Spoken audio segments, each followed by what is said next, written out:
8月9日凌晨，印度第3大城市加尔各答的一名31岁女医生，在连续抢救病患、高强度工作24小时之后，因为体力不支呢，便躺在医院大堂，想要休息一小会儿。但是万万没有想到，仅仅过了几个小时，同事们就发现女医生竟然惨死在了医院大堂的会议厅，衣不蔽体，全身多达10几处骨折。很明显，女医生遭到了非人的折磨。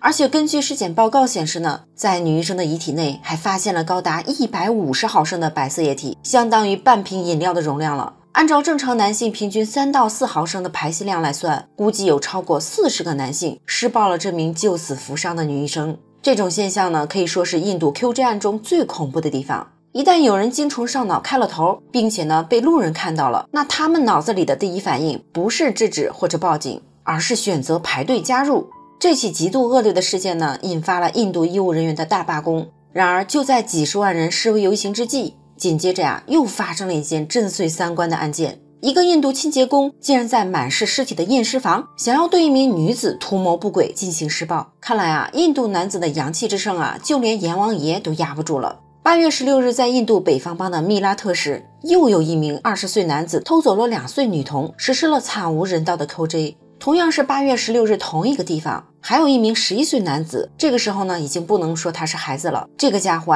QJ 了一名4岁女童。整个8月份呢，尽管女医生的案件引发了医务人员的罢工，但是对于印度男性来说， QJ 简直就像呼吸一样，1分钟都停不下来。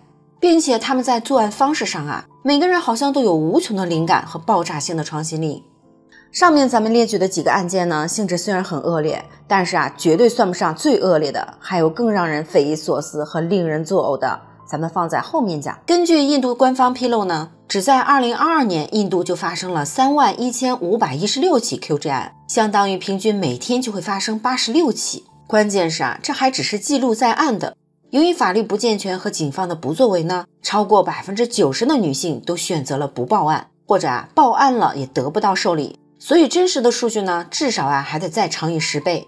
毫不夸张的说呢，在印度每2分钟不到就会发生一起 QJ 案，53%的印度女性呢都遭受过 QJ。Hello， 大家好，我是大南。今天呢，咱们就来聊聊为什么印度男人如此性饥渴呢？以及这个文明古国到底是如何演变成宇宙第一 QJ 大国的？其实真正让印度 QJ 现象走向世界的还是2012年12月16日在新德里发生的黑公交 QJ 案。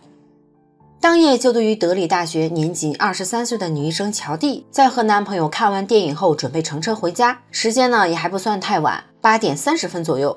于是呢，两人便坐上了一辆由私人运营的公交车。谁知道上车后呢，这辆黑公交车越走越偏，意识到异常的两个人呢，马上提出要下车。但是司机并未理睬他们。乔蒂和男友呢就有些紧张和激动，结果车上其他5名男性就马上围了上来，开始辱骂推搡两人，并且发生了激烈的争吵。乔蒂和男朋友当然是寡不敌众了。紧接着呢，几个男性用铁棒击晕了乔蒂的男友，然后对他实施了残酷的侵犯。期间呢，乔蒂一直在反抗。为了迫使乔蒂服从呢，几个禽兽不停地用铁棍殴打他，甚至最后用铁棍刺穿了乔蒂的下体。车辆依然在行驶，这几个禽兽呢，连车都没有停，就将重伤的乔蒂和男友扔下了车。然而暴行还没有结束，公交车又倒了回来，企图将两个人活活碾死，以实现死无对证。幸亏男友呢还有意识，及时把乔蒂拖开了。后来经由路人发现呢，两人才被送到了医院。身经百战的医生呢，被乔蒂恐怖的伤情给吓到了，他身体里90%的肠子都被扯了出来。可怜的乔蒂艰难地强撑了13天，最后由于内脏损伤严重，不幸离世。此案一经爆出就震惊了全世界，国际社会施加了巨大的道德舆论压力，希望印度政府能够彻查此事，这才让案件走上了特快调查的通道。很快呢，警方就将6名罪犯抓捕归案。被抓捕时呢，作案的公交车已经被清洗干净了。几名罪犯呢还妄图毁灭证据，但是由于案发过程中目击者众多，这才让一切狡辩都变得无力。全世界的网友都要求严刑审判这6个披着人皮的禽兽。按道理讲这种恶性的案件呢，应该是很好判决的。但是匪夷所思的是，其中一个罪犯呢却只判了3年有期徒刑，原因是他只有17岁。按照现行的印度法律呢，少年犯的刑期最高只有3年，而且由于未成年保护法的庇佑，连姓名都不会被公开。这着实让全印度人都难以接受。因为这个17岁的未成年呢，是这起案件中性质最恶劣的罪犯，就是他直接导致了乔蒂的重伤不治。如此受刑呢，杀10次都不足以平民愤，结果却只判了3年。而且自始至终，这个未成年都没有任何忏悔。6名罪犯呢，只有那个主动偏离路线的司机，3个月后在狱中疑似上吊自杀。但是司机的父亲呢，却觉得他的儿子是被他杀的，只因为他在探监时，他的儿子曾经说过，监狱里有大哥逼他捡肥皂，所以很可能这个司机是被虐待而死的，也算是遭了报应了。而剩下的4名罪犯呢，也没有丝毫的愧疚。其中有1名罪犯在接受媒体采访时，甚至还说出了一段匪夷所思的观点。他认为一个巴掌拍不响，如果是正经人家的女孩，就不应该在晚上还在街头闲逛。所以这起案件的主要责任在于女人，而不是男人。而且那个女孩被施暴时呢，不应该反抗，应该乖乖接受。等他们办完事之后，自然就会放了她。要揍也只会揍那个男孩。听完罪犯的观点大家可能会觉得简直是在颠倒黑白。但是这不是最离谱的，最离谱的呢是这些罪犯的辩护律师们简直是在助纣为虐。其中有个律师呢是这样看待案件的，他认为乔蒂肯定是已经有过婚前性行为，所以才会那么开放，大晚上还在街头晃悠。他为这种崇尚西方文化的女性感到羞耻。如果乔蒂是他的女儿或者妹妹，一定会被他绑起来，当着全族人的面浇上汽油，一把火烧死。这个律师的意思呢，大概就是说，幸亏他没有在现场，否则就会做得更绝。下次如果还有这种机会，记得叫上他。真的无法想象这是一个律师说出来的话。看来在印度，是否接受过教育跟道德水平是完全不挂钩的。这些罪犯和律师的精神架构呢，都是一样的扭曲恶劣。最后尽管那4名罪犯人证物证俱在，被判处了死刑之后，辩护律师还是在指导他们不要认罪，反复钻法律漏洞上诉，愣是将这个案件拖了将近8年之久。第1次上诉呢，是指控警察篡改证据；第2次上诉是要求在量刑方面重新审理此案；第3次上诉是申请由总统裁决案件。虽然理由呢都很扯淡，可案件就是被硬生生拖了很久。其中的主要原因呢，就是因为在印度的法律中，一个集体案件里，除非所有的罪犯都无权再上诉了，否则任何一个罪犯都不会被执行死刑。黑公交案这么一个举国关注的大案，都被拖了7、8年之久，可想而知一般的 QJ 案每个2、30年根本判不了，而等到真正判刑时呢，有些罪犯都已经不在了。印度法律如此低效并且改善缓慢，足以说明这种畸形的 QJ 文化在印度是多么的根深蒂固。如果不是互联网时代呢，谁能知道印度的老少爷们阳气之声连大气层都恨不得顶破呢？下至1到2岁的婴儿，上至90岁的老奶奶，什么年龄伦理通通无视。2020年10月，在印度特里普拉的一个村子里，有一个90岁高龄的老奶奶在家中打瞌睡，结果就让2名本地的小伙子入室 QJ。事后老奶奶认为是奇耻大辱，一直没敢跟家人诉说，但是过度悲伤的神情还是让儿女看出了异常，最终老奶奶只能如实道来。让人惊掉下巴的是，后来通过警方的调查，发现其中1名罪犯竟然跟老奶奶还有血缘关系，算是老人家的重孙子。如果说起这起案件呢，已经让你感到极度的不适应了，那么接下来就要坐稳了。下面这个案子会让你恶心到头皮发麻。2018年，在印度哈里亚纳邦的一个村子里，有一个卡车司机结束完工作回家后，发现自家有只怀孕的母山羊不见了。卡车司机呢就叫上邻居，在附近兜兜转转找了一圈后，最后在树林中发现了闪瞎眼的一幕。只见2个大汉摁住山羊，使其不能动弹，还有一个大汉没有穿裤子，站在山羊后面实施了跨越物种的侵犯。据卡车司机表示呢，后来他把山羊送到了兽医站，发现山羊的下体受到了严重的侵害。自那以后山羊的精神就萎靡不振了，每天都趴着不动，很少进食喝水。山羊做梦都想不到会有这样的遭遇。如果说对山羊的施暴呢，已经让你感到很恶心了，那么接下来的案件就不止恶心变态了，还会让你感到穿越灵魂的恐怖。2022年3月，在印度马哈拉施特拉邦著名老虎保护区里，巡逻人员通过监控录像发现，疑似有4名偷猎分子潜入保护区。因为他们带着枪呢，巡逻人员立马展开了紧锣密鼓的搜捕。经过一段时间的努力后，成功抓捕了1名男子，其他3名男子侥幸逃脱。巡逻人员呢，便把抓到的男子送到了当地的警察局。警察为了办案呢，在检查男子的手机时，看到了人生最恐怖的片段。这名男子在保护区内录了一段视频，他和同伙们抓到了一只体长超过1米长的孟加拉巨蜥，其中有名同伙阳气之生啊，就是鬼魅见到了也要提着裤子跑，因为他呀竟然按住了那只孟加拉巨蜥进行了侵犯，而其余3名同伙呢在一旁笑嘻嘻的录着视频。当然也有可能这3名同伙已经对巨蜥实施了侵犯，所以才会那么的轻松自如。不过警察可轻松不起来，一名警察看到视频后呢，当场呕吐了起来，而其他警察也是一连好几天都没什么胃口吃饭。然而啊，这还不是最惊人的。接着啊，警察又从这名嫌犯的手机中发现了兔子、穿山甲，甚至是豪猪的图片，尺度之炸裂啊，已经超出了人类的想象力。由此可以推断，在印度 QG 犯眼里，只要是母的，就逃不过他们的摧残。网友都说呢，就算是一只雌性萤火虫飞过印度，都不能发光，因为啊，要捂着屁股。当然，大家不要觉得跨物种就是极限了，因为有网友呢还上传过一段监控录像，有一名印度男性甚至在大街上 QG 了一辆汽车的排气管。此视频在网络爆火后呢，全世界的网友都彻底被印度 QG 犯的想象力给折服了，真是万物皆可凿。如果你家墙上有条裂缝呢，都得连夜补上，否则啊，第2天就会变大。那么问题来了，为什么印度人如此性饥渴呢？这个问题啊，就要从印度的主体宗教印度教说起了。印度教的史诗巨著《摩罗衍那》有记载，3大主神之一的湿婆和他的妻子乌玛交媾一次的时间长达100年，从不间断。众神对湿婆的生殖能力感到惊慌，便央求湿婆把他的精液倾泻进恒河。于是湿婆大方排泄，恒河便应运而生。从此恒河呢就成了印度人的母亲河，有着无比神圣的地位。而印度教呢还有一个神话，说同为3大主神的毗湿奴和梵天在争夺最高神的位置时大战了800回合，难解难分，直到呢他们遇到了湿婆。湿婆有一根无限长的生殖器，两神呢开始比拼，看谁先找到生殖器的尽头。毗湿奴化身为一头野猪，负责寻找终点，而梵天则变成一只天鹅，负责寻找起点。结果2位大神呢找了1000年都没有找到湿婆生殖器的尽头。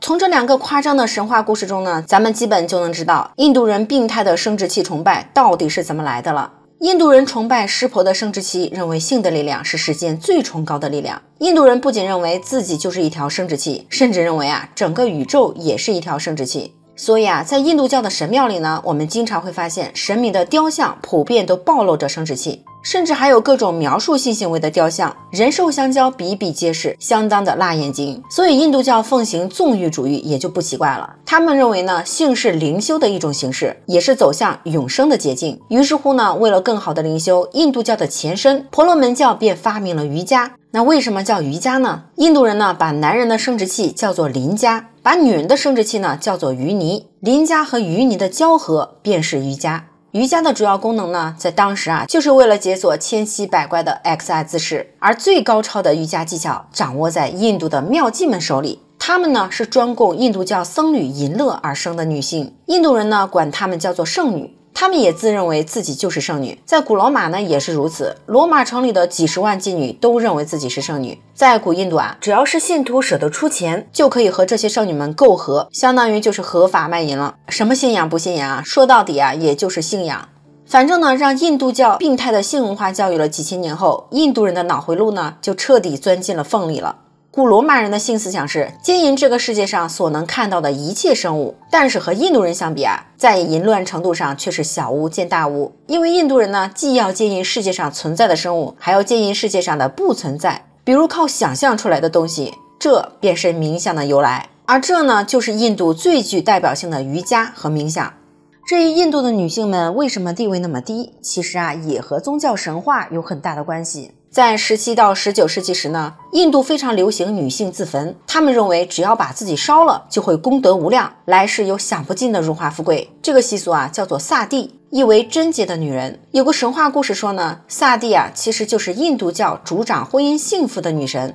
传说她的男友湿婆被萨蒂的父亲所侮辱，为了表达对父亲的不满，萨蒂便投火自焚了。后来萨蒂转世成了雪山女神，再次和湿婆结为夫妇，收获了幸福。这个神话故事在印度教徒的心目中可谓是影响深远，所以啊，后世就引出了寡妇自焚的习俗，以此来表达对丈夫的忠贞。其实啊，这也是有一定社会原因的，因为17世纪的印度法制规定，丈夫去世，寡妇是不被允许再婚的。可是，在农业社会呢，如果不能改嫁，寡妇无力耕种农田，活着也是遭罪。于是宗教便为绝望的寡妇打开了一扇门，让他们效仿雪山女神萨蒂去自焚，死了之后便能获得幸福和永生。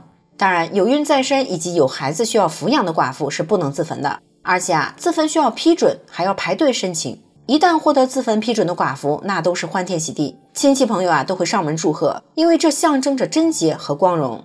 而等自焚仪式正式举办时呢，亲戚朋友们也会集体盛装参加，就像举行婚礼一样，一旁还会有僧侣吟诵经文，超度灵魂。其实乡里乡亲那么热衷于参加自焚仪式，倒不是重感情，而是因为寡妇自焚呢，其实是个有利可图的事情。按照习俗规定呢，等寡妇烧成了灰，他们生前佩戴的珠宝首饰就归教徒所有。僧侣一念完经呢，大家伙就会挤进骨灰堆里寻找金银珠宝，这才是乡亲们喜欢寡妇自焚的原动力。所以到后来呢，就演变成了只要妻子不合心意，丈夫动不动就想把她给烧了。这么对比之下呢 ，QJ 好像不算恶劣了。毕竟印度女人的命都是随着男性同生同死，更不用提什么性权利了。所以印度男性打骨子里认为女性的一切必须由他们支配 ，QJ 只不过是他们正常行使的基本权利。当然 ，QJ 现象全世界都有，但印度最突出的是恶性 QJ 事件，数量之多，性质之恶劣，冠绝全球。所以为什么印度男性的体内有如此强劲的洪荒猛兽呢？这个生存原因就藏在印度已经存在几千年的种姓制度中。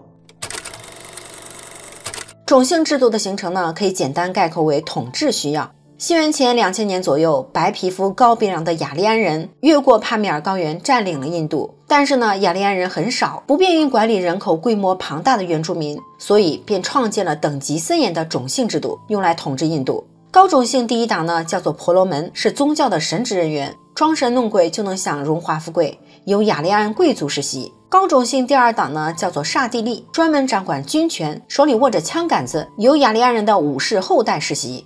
高种姓第三党呢，叫做吠舍，从事工商业，给上面的大哥挣钱，由雅利安平民世袭。而第四党呢，就是低种姓了，叫做首陀罗，由印度原住民组成，不能拥有财产，只能从事一些低贱职业，比如掏粪工之类的。不过呢，其实印度还有第五档人群，他们连种姓制度都不配进。这个阶层呢，就叫做达利特，在印度语中的意思是不可接触者。他们被禁止接触高种姓人群，出门在外呢都要特别注意，连自己的影子都不能落到路人身上。因此达利特又被称为贱民，世世代代呢都只能内部通婚，无论什么种姓只要和达利特结婚，那么全家都会变成达利特。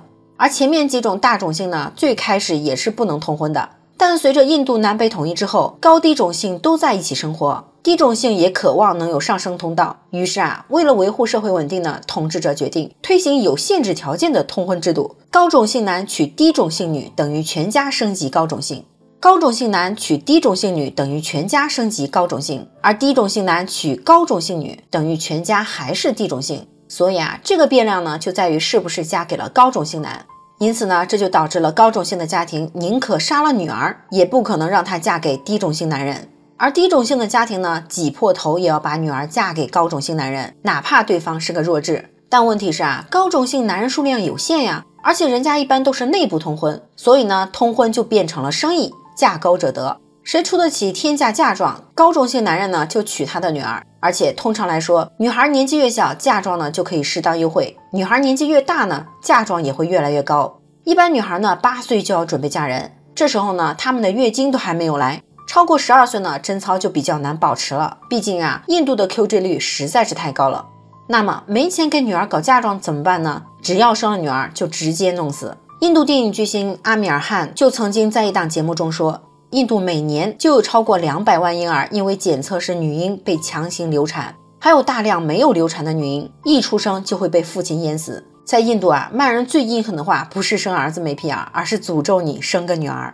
刻意的性别选择呢，造成了印度男女比例严重的不平衡，女性比男性少了4000多万，重男轻女的现象呢为世界之最。这种男女失衡的影响是非常深远的。女性那么少，还都想嫁高种姓，这样社会地位低下又没钱的低种姓男人怎么活呢？他们娶老婆相当的困难，生理欲望常年得不到满足，像2012年的黑公交案，几名罪犯呢都是底层低种姓，世代都干着低贱辛苦的工作。当他们见到家境良好的大学生天天不用工作，还可以泡妞把妹时，内心呢被压抑的性冲动和性暴力便被疯狂的激发了出来。就算今天不释放啊，迟早也会释放。这是印度独有的 QJ 文化长期浸染出来的恶果。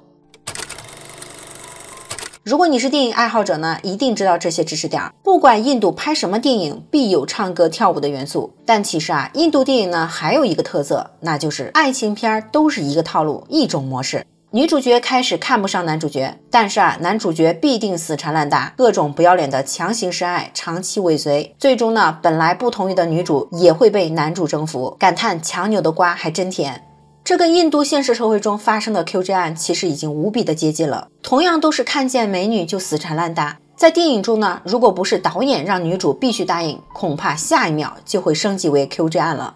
这种清一色的印度式爱情片呢，说明印度社会普遍都认为，如果男性对女性有好感，女性接不接受根本不重要，男性只要是想要，女性就一定要同意。同时在印度教育中呢，也是没有什么性教育的，而且啊，色情小视频传播极其的广泛。很多男性呢，真的从小就认为强暴就是正常的性行为。根据某媒体采访呢，印度女性觉得只要晚上不出门，人身安全还是有保障的，但怕的就是突然坏了肚子要上厕所。因为印度呢普遍没有厕所，男男女女都是露天解决大小便的问题，这简直就是 QJ 犯的最佳作案时机。肚子里翻江倒海，一旦在方便时被盯上了，根本就没法跑。因此啊，印度女性上大号时啊，通常要3两成型才敢去。但是呢，即便是这样，印度男人也有对策。2016年，在印度北部的一个小村庄，2个年轻的女性呢，就是晚上结伴而行，去村子旁的麦田上厕所。可出乎意料的是 ，QJ 犯不止一个，好几个男性绑架了这2名少女，先奸后杀，把她们吊死在了一棵芒果树上。到底有多少罪犯呢？不知道。警方最终只抓了2名嫌犯。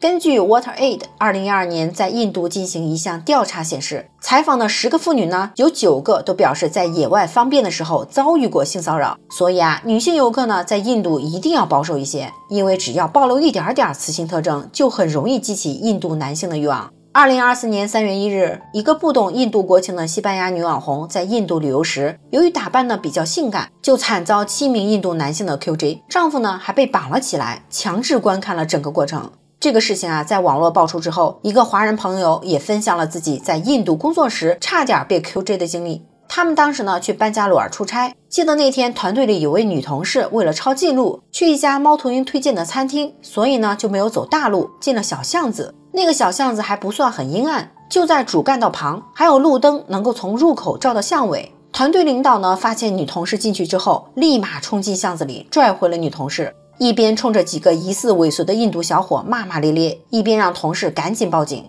在拽出女同事后，领导如临大敌，让大家赶紧撤退，否则呀都要被强暴。这位华人朋友呢，事后感觉有点夸张了，觉得印度男性再饥渴，也不至于在大庭广众之下就搞强暴事件吧。但是呢，领导却说一点都不夸张，只有他能读懂当时的情况。他扫了一圈尾随者的眼神，发现整条巷子的男人都被女性外国人这个身份激发出了兴奋劲儿，马上就要爆发，不跑的话呢，肯定会有危险。这种心理呢，可能外人很难理解，但是对于印度男性来说呢，如果遇到女人没有冲动，有了冲动又不发泄，或者说呢，看到别人在强暴自己没有参加，那么就会被其他男性认为缺乏男人雄风，会被当成女人看待，那么这个人呢，就很有可能也被抓起来，遭到大家的 QJ。这种说法啊，其实也是有根据的。2021年11月16日，印度时报呢就曝光了一件史上最大规模的 QJ 案。印度马哈拉施特邦的一名16岁少女，在短短6个月内，竟然遭到了400人侵犯。在幸侵者中，竟然还有少女的生父和警察。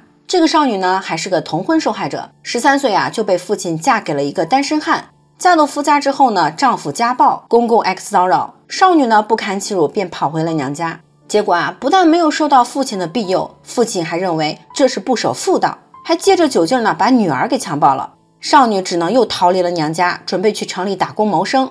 在车站呢，遇到了2个声称正在招工的好心人。这2个禽兽把少女骗到了角落，侵犯了。所幸的是没有故意伤害。女孩经过这么一遭呢，再也不敢找工作了，干脆当上了乞丐，靠讨饭过日子。但即便这样呢，还是被3个游手好闲的男子盯上了。他们不光侵犯了少女，还把她给控制了起来，干起了皮条生意，强制少女卖淫。少女后来找准机会跑了出去，到警察局求助报案，但现实呢又给了她狠狠一巴掌。2名警察竟然在警察局里又强行侵犯了她，一系列的遭遇使得少女的精神接近崩溃。这就是印度男性的普遍观念，看到 QJ 不加入，那就不算是男人。后来少女终于遇到了一个正常的警察，这才终结了被 QJ 的人生。少女声称有超过400个人侵犯过她，而且她已经怀有2个月的身孕，但根本无法确定是谁的孩子。根据少女提供的线索呢，在确定的25名罪犯中就有少女的父亲以及2名警察。这个案件的离谱程度呢，着实刷新了眼界。但是接下来咱们要讲一个更加匪夷所思的群体性案件。精虫上脑的施暴者呢，超过了上千人。案件发生在2020年2月6号，首都新德里。当天，德里技术大学和印度理工学院正在举办为期3天的大学节日。这2所大学都是女子大学，通常呢是不允许无关男性进入学校的。但是在节日期间呢，学校邀请了印度著名的流行歌手前来表演，因此就有大量外来人员涌入校园。很多性饥渴的醉鬼和混混呢也闯了进来，人越聚越多，最后他们直接剪开铁丝网，翻墙爬树，无所不用其极，就像猪八戒进入了女儿国。潜在的 QJ 犯们纷纷放飞了自我，追着女学生各种性骚扰。文明点的只是索要社交媒体账号，精虫上脑的直接就伸出了咸猪手，还有当场自卫的，那画面就是在动物世界里也找不出来。反正最后统计呢，有6名女学生表示遭到了性侵，而遭到猥亵的人数是全体女学生。而这一事件让女学生们觉得最不能接受的是，在场的安保人员和警察竟然全部都袖手旁观，视若无睹。事后呢，警方表示人太多了没法管，女大学生们只能找校方领导要个说法，但领导的回答是，如果担心安全，那就不要参加大学节日。其实这种令人作呕的观点呢，在印度早已见怪不怪。咱们来看看名人对于 QJ 案的态度就知道了。印度中央调查局局长兰吉特·辛哈曾说，如果你无法阻止 QJ 的发生，不妨去享受它。印度前首席部长奥姆·普拉卡什·乔塔拉曾说，女性应该在16岁结婚，这样丈夫就能满足他们的性需求，他们就不会乱跑了。甚至还有一个印度籍加拿大裔女星在网络上大发厥词的发文，强暴不是罪，而是刺激的性爱。就连印度宝莱坞电影导演丹尼尔也表示，非暴力的 QJ 应该合法化，女性要随身携带避孕套，如果男性得到满足，就不会杀害女性了。从这些名人的发言呢，就可以看得出来，印度人对于性侵是个什么样的心理了。这是一种基于民族性的本能，是一种印度男人的权利体现。他们并不认为 QJ 是罪恶的，就像男性要站着撒尿一样理所应当。其实这帮人呢可以轻飘飘地粉饰罪恶，除了文化和宗教的影响，还有一个无比重要的原因，那就是法律制度。印度对于 QJ 案的态度相当的敷衍。对于 QJ 案呢，很多警察在接到受害人的报案后，普遍都会摆出一副无所谓的姿态，草草处理。更可怕的是，报案人如果运气差点，甚至还会受到无良警察的再次 QJ。即便案件被立案侦查，禽兽们也未必会得到惩处。印度巨星阿米尔汗在真相访谈中揭示了印度 QJ 案高发背后难以启齿的现实，那就是司法破案毫无效率可言，一宗案件一审就是5-6年。